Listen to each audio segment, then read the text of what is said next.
بسم اللہ الرحمن الرحیم۔ السلام علیکم۔ مطالعہ پاکستان جماعت نہم کے لیکچر سیریز کے آج کے لیکچر میں عزیز طلباء ہم جو ٹاپک آپ کے سامنے ڈسکس کریں گے وہ میں نے باب نمبر 3 سے لیا ہے، زمین اور ماحول۔ یہ آپ کا تیسرا باب ہے، زمین اور ماحول۔ تو پہلے اس کے کچھ تدریسی مقاصد جو ہے اس کو دیکھ لیتے ہیں کہ لکھا گیا ہے کہ اس باب کے مطالعہ کے بعد طلباء اس قابل ہو جائیں گے کہ ایک طبعی نقشے یعنی ایک فزیکلی جو میپ ہوتا ہے اس کو مدد سے پاکستان کے محل وقوع کو کہ پاکستان کے مشرق، مغرب اور شمال اور جنوب میں کیا کیا واقع ہے اور پاکستان کا کتنا رقبہ ہے اس کے بارے میں جان سکیں گے اور پاکستان کے ہمسایوں کے حوالے سے اس کو بیان کرنے کے قابل ہو جائیں گے۔ ساتھ ہی طول بلد اور عرض بلد کی بات کی گئی ہے، جس کو کہ ہم انگلش میں لیٹیٹیوڈ اور لانگیٹیوڈ کہتے ہیں۔ تھوڑا سا واضح کر دوں لانگیٹیوڈ اور لیٹیٹیوڈ سے کیا مراد ہے۔ زمین آپ کو پتہ ہے کہ گول ہے، زمین کے گرد ایک فرضی لائنیں ہیں جو ماہر ارضیات نے بتائی ہیں۔ ان لائنوں کو ان کو لانگیٹیوڈ اور لیٹیٹیوڈ کہتے ہیں۔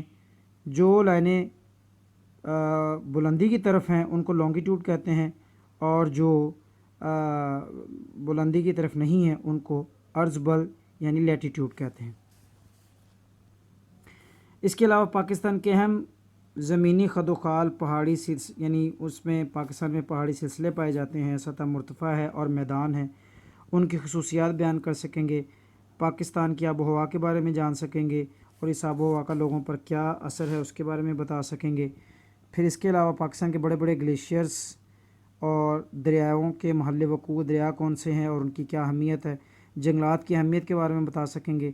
پاکستان میں پائی جانے والی جو جنگلی حیات ہے یعنی جو جانور پاکستان میں پائے جاتے ہیں، پرندے، ان کے بارے میں بتا سکیں گے، وہ کہاں رہتے ہیں۔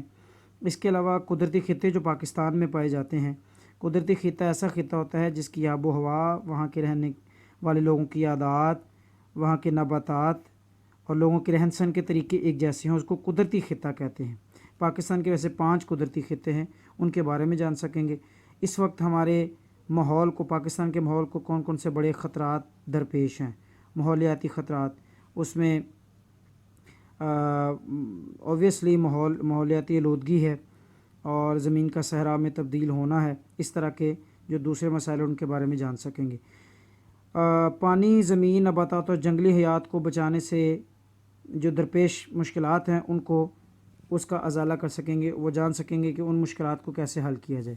تو بڑھتے ہیں ٹاپک کی طرف۔ ٹاپک جو میں نے آج چوز کیا ہے وہ ہے پاکستان کا محل وقوع، لوکیشن آف پاکستان۔ بچوں، پاکستان نہ صرف ایشیا بلکہ پوری دنیا کے لیے بہت ہی اہمیت کا حامل ہے۔ پاکستان بر اعظم ایشیا جو کہ دنیا کا سب سے بڑا بر اعظم ہے آبادی کے لحاظ سے، اس میں واقع ہے، اور بر اعظم ایشیا میں بھی پاکستان جنوب میں واقع ہے، اس لیے اس کو جنوبی ایشیائی ملک کہتے ہیں۔ پھر اگر دیکھا جائے تو پاکستان کا جو کل رقبہ ہے وہ ہے 7,96,096 مربع کلومیٹر، یعنی میں اگر یہ کہوں اس طرح یہ مربع ہے جو چاروں طرف سے برابر ہوتا ہے، تو اس حساب سے جو رقبہ بنایا گیا ہے 7,96,096 مربع کلومیٹر، جو کہ کل دنیا کا تقریباً 0.67% بنتا ہے۔ پاکستان کے اگر اس رقبے کی بات کی جائے تو اس میں سے پاکستان کا جو 58% حصہ ہے وہ پہاڑوں اور سطح مرتفع پر مشتمل ہے۔ سطح مرتفع ایسی زمین ہوتی ہے جو کٹی پھٹی ہوتی ہے، ناہموار ہوتی ہے، فصلیں کاشت کرنے کے قابل نہیں ہوتی، لیکن معدنی وسائل سے مالا مال ہوتی ہے، اور 42% حصہ جو ہے وہ میدانوں اور ریگستانوں پر مشتمل ہوتا ہے۔ میدان ایسا زمین کا حصہ ہوتا ہے جو کہ نسبتاً ہموار ہوتا ہے اور اس پہ فصلیں کاشت کی جا سکتی ہیں۔ اس کے علاوہ پاکستان کے جنوب میں اگر بات کی جائے تو ہمارے ملک میں اللہ پاک نے ہمیں ایک سمندر بھی عطا کیا ہے جو بحیرہ عرب، جو کہ بحر الہند بڑا سمندر اس کا حصہ ہے۔ اس کے علاوہ دریائے سندھ کا ڈیلٹائی علاقہ ہے۔ جب دریا اپنا راستہ چھوڑ کے بہتا ہے اور جو جگہ بچ جاتی ہے اور وہ جو خشک جگہ ہوتی ہے اس کو ڈیلٹا کہتے ہیں، ڈیلٹا یعنی جو میتھ کی ایک سائن ہوتی ہے لائک یہ، اس کو ڈیلٹا کہتے ہیں، تو وہ ڈیلٹا کی شکل بنائے تو اس کو وہ دریائے سندھ کا ڈیلٹائی علاقہ ہے۔ اس کے علاوہ ہمارے شمال میں پہاڑی سلسلے ہیں، جو پہاڑی سلسلے ہیں اس میں بلند پہاڑی سلسلے بھی ہیں اور کم بلند پہاڑی سلسلے بھی ہیں۔ جنوب مشرقی حصہ ہمارے دریاؤں پر مشتمل ہے۔ اس کے علاوہ مغربی اور وسطی حصہ جو ہے وہ پہاڑی سلسلوں پر مشتمل ہے۔ موسم کے اعتبار سے اللہ پاک نے پاکستان کو چاروں موسم عطا کیے ہیں۔ اچھا بچوں، اگر ہم اس کو ایسٹ ویسٹ نارتھ اور ساؤتھ کے اعتبار سے سمجھیں تو ہم دیکھ لیتے ہیں کہ یہ ہمارا ایسٹ میں جو ہے وہ ہمسایوں کے اعتبار سے دیکھا جائے تو پاکستان کے بھارت ہے، ویسٹ میں ہمارے ایران ہے، اور ہمارے نارتھ ویسٹ میں یعنی یہ جو حصہ ہے اس طرف ہمارے جو ہے وہ ساتھ میں افغانستان ہے، اور ساؤتھ کی طرف ہمارے بحیرہ عرب ہے۔ پاکستان ایک بہت خوش قسمت ملک ہے، چونکہ ہمارے ملک کی جو آب و ہوا ہے وہ اللہ پاک نے بہت ہی موزوں ہے، جو کہ فصلیں کاشت کرنے کے لیے بھی بہت اہم ہے۔ اس کے علاوہ پہاڑی سلسلے ہیں، اور اس کے علاوہ سطح مرتفعی علاقہ ہے، اس کے علاوہ ریگستان ہے، یعنی اللہ پاک نے ہر قسم کے موسم سے پاکستان کو نوازا ہے، گرمی ہے، سردی ہے، بہار ہے، خزاں ہے۔ اچھا، اگر ہم آگے دیکھتے ہیں تو ہم دیکھتے ہیں تو جغرافیائی محلے کے اعتبار سے پاکستان 24 سے 37 درجے عرض بلد شمالی، جو میں نے آپ کو بتایا تھا، 61 سے 77 درجے طول بلد مشرق کے درمیان میں پھیلا ہوا، یہ میں نے آپ کو بتا دیا ہے ہمارے۔ اچھا، یہ ہم نقشے میں بھی دیکھ لیتے ہیں، یہ ہمارا شمال ہے، تو شمال میں ہمارے چین ہے، ٹھیک ہے، یہ ہمارے ادھر ایسٹ کی طرف بھارت ہے، اور ہمارے نارتھ ویسٹ یعنی یہ جو علاقہ ہے ادھر ہمارے افغانستان ہے، یہ ہمارا ایکسٹریم ویسٹ ہے، یہاں ایران ہے، اور یہ ہمارا ساؤتھ ہے، تو یہاں بحیرہ عرب جو ہے وہ سمندر لگتا ہے کراچی اور بلوچستان کی طرف۔ آگے اگر ہم بڑھتے ہیں تو وہی ہم دیکھ رہے ہیں کہ چین یہ جو ہمارے ساتھ ہمسائے لگتے ہیں، یہ کس قدر ہمارے لیے اہمیت کے حامل ہیں۔ ہمارے شمال میں چین ہے، جو دنیا میں ایک بڑی معاشی طاقت بن کے ابھرا ہے، پاکستان کی چین کے ساتھ ایک بہت اچھی دوستی ہے، اور ابھی ایک پاکستان چین اقتصادی راہداری منصوبہ سی پیک جو ہے وہ اکنامک کوریڈور بننے جا رہا ہے، اور اس سے دونوں ممالک کے درمیان جو ہے وہ صنعتی، معاشی اور سماجی روابط مزید مستحکم ہوں گے اور ترقی کے دروازے کھلیں گے۔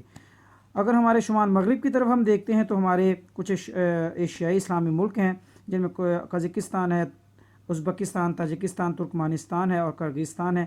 یہ ملک جو ہیں وہ قدرتی جو وسائل ہیں ان سے مالا مال ہیں، معدنی وسائل، لیکن ان کے پاس سمندر نہیں ہے۔ اگر ان کو موٹر وے کے ذریعے جوڑ دیا جائے تو پاکستان اور ان ممالک دونوں کے لیے بہت ترقی کا باعث ہیں۔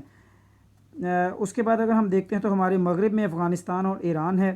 افغانستان ہمارا ہمسایہ اسلامی ملک ہے، اور اس کے ساتھ ہماری ایک سب سے بڑی سرحد جو ہے پاکستان کی 2250 کلومیٹر کی سرحد ہے، جس کو ڈیورنڈ لائن کہتے ہیں، وہ ہے۔ اس کے علاوہ ہماری ایران جو ہے وہ ہمارے مغرب میں واقع ہے، وہ بھی ایک اسلامی ملک ہے، اور پاکستان اور ایران کے بہت اچھے اسلامی ممالک کے ساتھ اس ملک کے ساتھ تعلقات ہیں۔ پاکستان کے مشرق میں بھارت ہے، اور بھارت کے ساتھ تقریباً ہمارا 1600 کلومیٹر کا بارڈر ہے۔ جموں کشمیر کی وجہ سے پاکستان اور بھارت کے درمیان میں کشیدگی ہے۔ اگر دونوں ممالک اس مسئلے کو حل کر لیں تو یقینی طور پہ دونوں ممالک اس جنوبی ایشیا کے خطے کے لیے بڑے طاقتور ملک بن کے سامنے آ سکتے ہیں۔ جنوب میں ہمارے بحیرہ عرب ہے بچوں، جو کہ بحر الہند، بحیرہ کہتے ہیں چھوٹے سمندر کو، اور بحر کہتے ہیں بڑے سمندر کو۔ یہ بحر الہند جس کو ہم انڈین اوشن کہتے ہیں اس کا حصہ ہے، اور مغرب اور مشرق کے درمیان میں تجارت یعنی جو افریقی اور یورپی ممالک ہیں ان کے درمیان میں پاکستان اور دوسرے جو اسلامی ممالک ہیں ان کے درمیان میں تجارت کا ایک اہم راستہ ہے۔ ہم جو خلیجی ممالک سے تیل اپنے ملک میں لاتے ہیں وہ بھی اس کی وجہ سے ہی ہے۔ اس کے علاوہ ہمارے بحر الہند کے ساتھ کئی ممالک ہیں، جن میں انڈونیشیا، ملیشیا، بحرالعین، دارالاسلام ہے، اور اس کے علاوہ جنوبی ایشیائی ملک بنگلہ دیش، مالدیپ اور سری لنکا ہیں۔ یہ آپ کا پہلا تفصیلی سوال بھی ہے، اس حوالے سے بھی آپ اس کو یاد رکھیں۔ تو اور امید ہے کہ آپ کو آج کا لیکچر جو ہے وہ پسند آیا ہوگا اور آپ کے لیے یہ فروٹفل ہوگا۔ ملتے ہیں اگلے لیکچر کے لیے۔ اللہ حافظ۔